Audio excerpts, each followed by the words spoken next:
Hi ಸ್ನೇಹಿತರೆ, ಹೇಗಿದ್ದೀರಾ?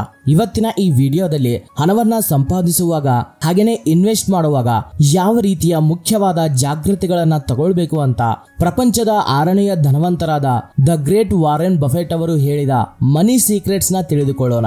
Stock market trading ಅಲ್ಲಿ ಆದ್ರೂ, ಬಿಸ್ನೆಸ್ ಮ್ಯಾನೇಜ್ಮೆಂಟ್ ಅಲ್ಲಿ ಆದ್ರೂ, ಟೋಟಲಿ ಯಾವ ರೀತಿಯ ಮನಿ ಮ್ಯಾನೇಜ್ಮೆಂಟ್ ವಿಷಯದಲ್ಲಾದ್ರೂ ಸರಿ, ಇವರನ್ನ ಒಬ್ಬ ಸಕ್ಸಸ್ಫುಲ್ ಇನ್ವೆಸ್ಟರ್ ಅಂತ ಪ್ರಪಂಚವ್ಯಾಪ್ತಿಯಾಗಿ ಹೇಳ್ತಿರ್ತಾರೆ. ಇವರ ಅನುಭವಗಳು, ಆಲೋಚನೆಗಳಿಂದಾನೇ ಇವತ್ತಿನ ದಿನ ಅವರು ವರ್ಲ್ಡ್ಸ್ ಅಲ್ಲಿ 6th ರಿಚೆಸ್ಟ್ ಪರ್ಸನ್ ಆಗಿ ಬೆಳೆದಿದ್ದಾರೆ. ಸೊ ಅಷ್ಟು ದೊಡ್ಡ ವ್ಯಕ್ತಿ ಫಾಲೋ ಆದ ಟಾಪ್ 7 ಮನಿ ಸೀಕ್ರೆಟ್ಸ್ ನ ಇವಾಗ ನಾವು ಒಂದೊಂದೇ ನೋಡ್ತಾ ಹೋಗೋಣ.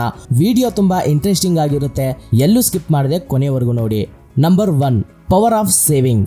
ಸ್ನೇಹಿತರೆ, ಪ್ರತಿಯೊಬ್ಬರು ಸಂಪಾದಿಸ್ತಿದ್ದಾರೆ, ಆದ್ರೆ ಕೆಲವು ಜನ ಮಾತ್ರ ಧನವಂತರಾಗ್ತಿದ್ದಾರೆ. ಯಾಕಂದ್ರೆ ಸಂಪಾದಿಸಿದ ಹಣವನ್ನ ಯಾವ ರೀತಿ ಮ್ಯಾನೇಜ್ ಮಾಡಬೇಕು ಅನ್ನೋ ವಿಷಯ ತುಂಬಾ ಕಡಿಮೆ ಜನಕ್ಕೆ ಗೊತ್ತಿರುತ್ತೆ. 95% ಜನ ಮಾಡುವ ತಪ್ಪೇನಂದ್ರೆ ತಾವು ಸಂಪಾದಿಸುವ ಹಣದಲ್ಲಿ ಖರ್ಚುಗಳನ್ನ ಎಲ್ಲಾ ತೆಗೆದು ಲಾಸ್ಟ್ ಅಲ್ಲಿ ಎಷ್ಟು ಹಣ ಉಳಿಯುತ್ತೋ ಅಷ್ಟೇ ಸೇವ್ ಮಾಡ್ತಾ ಇರ್ತಾರೆ. ಹಾಗಲ್ದೆ ಪ್ರತಿ ತಿಂಗಳು ಒಂದು ಸ್ಪೆಸಿಫಿಕ್ ಆದಂತಹ ಅಮೌಂಟ್ ನ ಸೇವಿಂಗ್ಸ್ ಗೋಸ್ಕರ ಮೊದಲೇ ಪಕ್ಕಕ್ಕೆ ಇಟ್ಟು ಉಳಿದಿರುವ ಹಣದಲ್ಲಿ ನಮ್ಮ ಅವಶ್ಯಕತೆಗಳನ್ನ ಮ್ಯಾನೇಜ್ ಮಾಡ್ಕೋಬೇಕು ಅನ್ನೋದೇ ಬುದ್ಧಿವಂತರ ಲಕ್ಷಣ. ಸೊ ಇದೇ ವಿಷಯವನ್ನ ವಾರೆನ್ ಬಫೆಟ್ ಅವರು ತುಂಬಾ ಬಲವಾಗಿ ಹೇಳ್ತಿರ್ತಾರೆ. ಸ್ನೇಹಿತರೆ, ಅವರು ಫಾಲೋ ಆಗುವ ಸೀಕ್ರೆಟ್ಸ್ ಅಲ್ಲಿ ಇದು ಕೂಡ ಒಂದು. Number 2, invest in yourself. Anything you invest in yourself you get back 10-fold. ನಾವು ನಮ್ಮ ಮೇಲೆ ಏನು ಇನ್ವೆಸ್ಟ್ ಮಾಡಿದ್ರು ಸರಿ, ಅದು 10 ಪಟ್ಟು ತಿರುಗಿ ನಮ್ಮ ಹತ್ತಿರಕ್ಕೆ ಬರುತ್ತೆ ಅಂತ ವಾರೆನ್ ಬಫೆಟ್ ಅವರ ನಂಬಿಕೆ, ಹಾಗೂ ಇದು ಸತ್ಯ ಕೂಡ ಹೌದು. ಅದಕ್ಕೇನೆ ಅವರು ಯಾವಾಗ್ಲೂ ಅವರ ಮೈಂಡ್ ನ ಓದೋದ್ರ ಮೇಲೆ ಇನ್ವೆಸ್ಟ್ ಮಾಡ್ತಿರ್ತಾರೆ.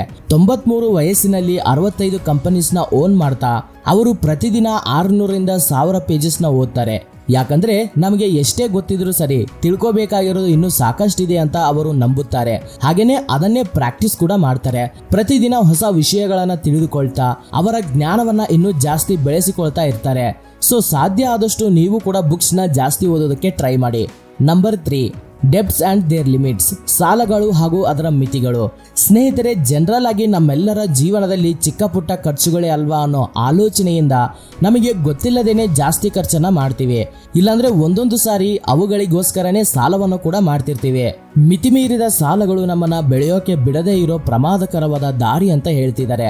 ಹಾಗೇನೆ ನಾವು ದಿನಕ್ಕೆ ಎಷ್ಟು ಸಾವಿರ ಹಣ ಸಂಪಾದಿಸಿದ್ರು ಸರಿ, ಎಷ್ಟೇ ದೊಡ್ಡ ಸ್ಥಾನಕ್ಕೆ ಹೋದ್ರೂ ಸರಿ, ಮಿತಿಮೀರಿದ ಖರ್ಚುಗಳಿಂದ ಸಾಧಾರಣವಾಗಿ ಜೀವಿಸೋದು ತುಂಬಾ ಉತ್ತಮವಾದ ನಿರ್ಣಯ ಅಂತ, ಹಾಗೇನೆ ಅದು ನಮ್ಮನ್ನ ಮತ್ತಷ್ಟು ಉನ್ನತವಾದ ಸ್ಥಾನಕ್ಕೆ ಸೇರಿಸುತ್ತೆ ಅಂತ ವಾರೆನ್ ಬಫೆಟ್ ಅವರ ವಿಶ್ವಾಸ. Number 4, long term. ಬಿಸ್ನೆಸ್ ಅಲ್ಲಿ ಆದ್ರೂ ಸರಿ, ಸ್ಟಾಕ್ ಮಾರ್ಕೆಟ್ ಟ್ರೇಡಿಂಗ್ ಅಲ್ಲಿ ಆದ್ರೂ ಸರಿ, ನಾವು ಹೂಡಿಕೆ ಮಾಡುವ ಪ್ರತಿ ರೂಪಾಯಿನ ತಕ್ಷಣ ಅದು ಪ್ರಾಫಿಟ್ ಮಾಡಬೇಕು ಅಂತ ನಾವು ಅಂದುಕೊಳ್ತಾ ಇರ್ತೀವಿ. ಒಂದು ವೇಳೆ ಅಂದುಕೊಳ್ಳದೆ ನಾವು ಮಾಡಿದ ಇನ್ವೆಸ್ಟ್ಮೆಂಟ್ ತಕ್ಷಣ ಅದು ಲಾಸಸ್ ಅಲ್ಲಿ ಹೋಗ್ತಾ ಇದ್ರೆ ತಕ್ಷಣ ನಾವು ಮಾಡಿದ ಇನ್ವೆಸ್ಟ್ಮೆಂಟ್ ನ ವಿಡ್ರಾ ಮಾಡ್ತಿರ್ತೀವಿ. ಇದು ಕರೆಕ್ಟ್ ಅಲ್ಲ ಅಂತ ಇವರ ಅಭಿಪ್ರಾಯ ಆಗಿರುತ್ತೆ. ಯಾವ್ದ್ರಲ್ಲಿ ಆದ್ರೂ ಸರಿ ಲಾಂಗ್ ಟರ್ಮ್ ಇನ್ವೆಸ್ಟ್ಮೆಂಟ್ ನ ಮಾಡಬೇಕು. ಆವಾಗಲೇ ನಮಗೆ ಒಳ್ಳೆಯ ರೇಷಿಯೋಲಿ ಪ್ರಾಫಿಟ್ ನ ಅರ್ನ್ ಮಾಡೋಕ್ಕಾಗುತ್ತೆ. Someone is sitting in the shade today because someone planted a tree a long time ago. ಅಂದ್ರೆ ಇವತ್ತಿನ ದಿನ ಒಬ್ರು ಮರದ ನೆರಳಿನಲ್ಲಿ ಕೂತಿದ್ದಾರೆ ಅಂದ್ರೆ ಅದಕ್ಕೆ ಕಾರಣ ತುಂಬಾ ವರ್ಷಗಳ ಹಿಂದೆ ಯಾರೋ ಒಬ್ರು ಬಿತ್ತನೆಯನ್ನ ಮಾಡಿದ್ದಾರೆ. ಆದ್ರಿಂದನೇ ಇವತ್ತಿನ ದಿನ ಆ ಮರ ಅನ್ನೋದು ನೆರಳನ್ನ ಕೊಡ್ತಿದೆ. ನಾವು ಎಷ್ಟು ಲಾಂಗ್ ಟರ್ಮ್ ಅಲ್ಲಿ ತಾಳ್ಮೆಯಿಂದ ಇನ್ವೆಸ್ಟ್ಮೆಂಟ್ ನ ನಾವು ಹೋಲ್ಡ್ ಮಾಡಿದ್ರೆ ಅಷ್ಟು ಜಾಸ್ತಿ ಲಾಭವನ್ನ ನಾವು ಗೇನ್ ಮಾಡ್ತೀವಿ. Number 5, look for value. Price is what you pay, value is what you get. ಸ್ನೇಹಿತರೆ, ನೀವು ಯಾವತ್ತಾದ್ರೂ ಏನಾದ್ರೂ ವಸ್ತುವನ್ನ ಕೊಂಡುಕೊಳ್ಳಕ್ಕೆ ಪೇ ಮಾಡುವ ಹಣವನ್ನು ದರ ಅಂತ ಅಂತಾರೆ. ಆ ವಸ್ತುವಿನಿಂದ ನೀವೇನನ್ನ ಪಡೆದುಕೊಳ್ತಿರೋ ಅದನ್ನ ವ್ಯಾಲ್ಯೂ ಅಂತಾರೆ. ಸೊ ಯಾವಾಗ್ಲಾದ್ರೂ ಸರಿ ಒಂದು ವಸ್ತುವನ್ನ ಕೊಂಡುಕೊಳ್ಳುವಾಗ ಬುದ್ಧಿವಂತಿಕೆಯ ನಿರ್ಣಯ ಅನ್ನೋದು ತುಂಬಾನೇ ಮುಖ್ಯ. ತುಂಬಾ ಜನ ಕಡಿಮೆ ಬೆಲೆಗೆ ಸಿಗುತ್ತಲ್ಲ ಅಂತ ಜಾಸ್ತಿ ಕೊಂಡುಕೊಳ್ತಾರೆ. ಆದ್ರೆ 1 ವರ್ಷ ಇಲ್ಲಾಂದ್ರೆ 6 ತಿಂಗಳು ಆಗೋದ್ರೊಳಗಡೆನೆ ಆ ವಸ್ತು ಹಾಳಾಗ್ತಾ ಇರುತ್ತೆ. ಯಾವಾಗ್ಲಾದ್ರೂ ವಸ್ತು ಮೇಲೆ ನಾವು ಇನ್ವೆಸ್ಟ್ಮೆಂಟ್ ಮಾಡುವಾಗ ತುಂಬಾ ಜಾಸ್ತಿ ಹಾಗೂ ತುಂಬಾ ಕಡಿಮೆನೂ ಅಲ್ಲದೆ ಮೀಡಿಯಂ ಲೆವೆಲ್ ಅಲ್ಲಿ ಕೆಲವು ಪ್ರಾಡಕ್ಟ್ಸ್ ಅನ್ನೋವು ಇರ್ತವೆ. ಸ್ಪೆಸಿಫಿಕ್ ಆಗಿ ಆ ರೀತಿಯ ವಸ್ತುಗಳನ್ನ ಸೆಲೆಕ್ಟ್ ಮಾಡೋದ್ರಿಂದ ನಾವು ಮ್ಯಾಕ್ಸಿಮಮ್ ವ್ಯಾಲ್ಯೂ ಅನ್ನೋದನ್ನ ಪಡ್ಕೊಳ್ತೀವಿ.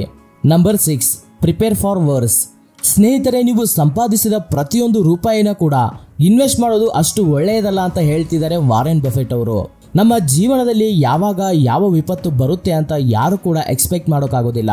ಸೊ ಕಂಪಲ್ಸರಿಯಾಗಿ ನಿಮಗಂತ ಸ್ವಲ್ಪ ಹಣವನ್ನ ಕ್ಯಾಶ್ ಇನ್ ಹ್ಯಾಂಡ್ ಅಲ್ಲಿ ಇಟ್ಕೊಳ್ಬೇಕು. ಜಾಗ್ರತೆಯಿಂದ ಇರೋದು ಬುದ್ಧಿವಂತರ ಲಕ್ಷಣ. ಆದ್ರಿಂದ ನೀವು ಈ ಸ್ಟೆಪ್ಸ್ನ ಮಿಸ್ ಮಾಡಬೇಡಿ. ಈ ಸಾರಿ ನೀವು ಅರ್ನ್ ಮಾಡುವ ಅಮೌಂಟ್ ಎಲ್ಲವನ್ನೂ ಕೂಡ ಇನ್ವೆಸ್ಟ್ಮೆಂಟ್ಗೋಸ್ಕರ, ಸೇವಿಂಗ್ಸ್ಗೋಸ್ಕರ ಅಷ್ಟೇ ಅಲ್ಲದೆ ಸ್ವಲ್ಪ ಹಣವನ್ನ ನಿಮ್ಮ ಹತ್ತಿರ ಕೂಡ ಇಟ್ಕೊಳ್ಳಿ. ನಂಬರ್ 7, ರೀ ಇನ್ವೆಸ್ಟ್ಮೆಂಟ್. ಸ್ನೇಹಿತರೆ, ಹಣ ಅನ್ನೋದು ಯಾವತ್ತಿದ್ರೂ ಫ್ಲೋ ಆಗ್ತಾನೆ ಇರಬೇಕು. ಆವಾಗ ಮಾತ್ರ ನಾವು ಹಣವನ್ನ ಡಬಲ್ ಟ್ರಿಬಲ್ ಮಾಡೋಕ್ಕಾಗುತ್ತೆ. ಸೊ ನೀವು ಅರ್ನ್ ಮಾಡಿದ ಪ್ರಾಫಿಟ್ನ ತಿರುಗಿ ಅವನ್ನ ಬೇರೆ ಬಿಸ್ನೆಸ್ ಅಲ್ಲಿ ರೀ ಇನ್ವೆಸ್ಟ್ಮೆಂಟ್ ಅನ್ನೋದು ಖಂಡಿತವಾಗ್ಲೂ ಮಾಡಬೇಕು. ಟಾಪ್ ಮೋಸ್ಟ್ ರಿಚೆಸ್ಟ್ ಪೀಪಲ್ಸ್ ಎಲ್ಲರ ಕಾಮನ್ ಸೀಕ್ರೆಟ್ ಇದೇ ಆಗಿರುತ್ತೆ. ಅವರು ಯಾವಾಗಲೂ ಕೂಡ ಬ್ಲೈಂಡ್ ಆಗಿ ಒಂದೇ ಪರ್ಟಿಕ್ಯುಲರ್ ಬಿಸ್ನೆಸ್ ನ ನಂಬ್ಕೊಂಡು ಕೂರೋದಿಲ್ಲ.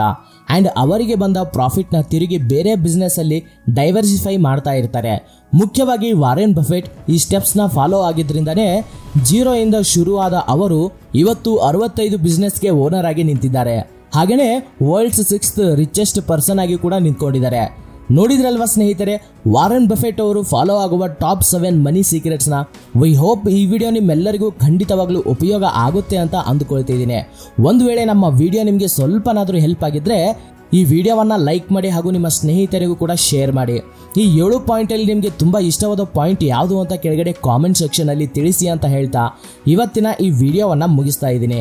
ಮತ್ತೊಂದು ದಿನ ಮತ್ತೊಂದು ಹೊಸ ಟಾಪಿಕ್ ಜೊತೆ ನಿಮ್ಮ ಮುಂದೆ ಇರ್ತೀನಿ, ನಿಮ್ಮ ಸಹೋದರ. Thank you for watching this video. ಜೈ ಹಿಂದ್.